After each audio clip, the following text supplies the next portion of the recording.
দুই পাশে দুই বউ, তো সিনেমার কাহিনী।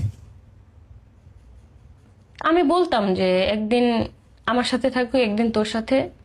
আমার হাজবেন্ড বলতো যে আমি ওকে ছাড়া থাকতে পারবো না, আর আমার হাজবেন্ড ওয়াইফ বলতো আমি ওকে ছাড়া থাকতে পারবো না।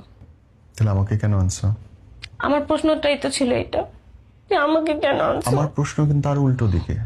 যখন তুমি বিয়ে করছো বোন, তখন তোমার বয়স 23 বছর। হ্যাঁ, সেই বয়সে একটা মেয়ে একটা সতীনের ঘর কেমনে করে?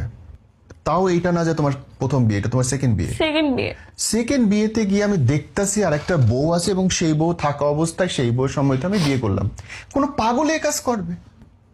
ভাইয়া গাঁজা ওরা খাইলেও এ না কাজ আসলে করবে না কি মানুষ। মেনু প্লেটটা খুব সুন্দরভাবে করে। ম্যানুপুলেট কই করলো? তুমি নিজে গেছো ইয়েতে সাভারে তার বাসায়, হ্যাঁ। ওরা তোমার পিস্তল ধরে নাই, তারপরে গিয়ে তুমি এই বিয়েটা কেমনে করলে আমারে বুঝাও।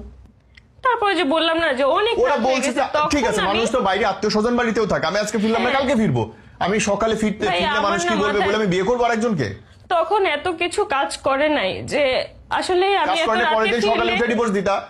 তোমার যে মনে হয়েছে যে ভাই আমি ভুল করছি, সকালবেলা উঠে আমি ডিভোর্স দিলাম, ওরা আমাকে চাপ দিছে, তখন- পরে গেট কেস করে দিলাম। তখন আমার বাবা মাও জানতো না যে আসলে আমি আমার বাবা মার কাছে কি বলবো, আমি পরে কোথায় যাব। ঠিক আছে, আমি একজনের বাসায় ছিলাম, একটা ঘটনা ঘটছে, এর চেয়ে যারা বাচ্চা নিয়ে ফিরছো আজকে ডিভোর্স হয়ে, এটা হ্যাঁ। তোমার জন্য ভালো হয়েছে? কখনোই ভালো হয়নি। আমার বাচ্চার লাইফটা হচ্ছে এখানে সাফার করতেছে। এবং সেটা তুমি নিজে ইচ্ছে করে করেছো। অবশ্যই সেটা আমি নিজে ইচ্ছে করেই করাইছি।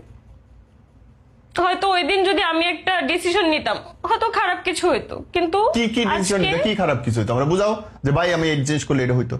আমার তো মনে হয় তুমি ভাইরাল হওয়ার জন্য নিজে কাজটা করছো, যে তুমি বাচ্চা নিছো ভাইরাল হওয়ার জন্য, তুমি আরেকটা বিয়েও করছো ভাইরাল ভাই হওয়ার আমি জন্য। যখন আমার বেবিটাকে নেই, আমার কখনো ইচ্ছা ছিল না যে আমি তোমার তো আমার কোনো কিছু বেবিটাকে ইচ্ছা নিব। থাকতেছে না, তুমি যাইতেছো নিজের ইচ্ছায় না, বিয়ে কখনোই করতেছো নিজের ইচ্ছা ইচ্ছায় ছিল না, না। থাকতেছো নিজের ইচ্ছায় না, বাচ্চা নিতেছো নিজের ইচ্ছায় মানে না।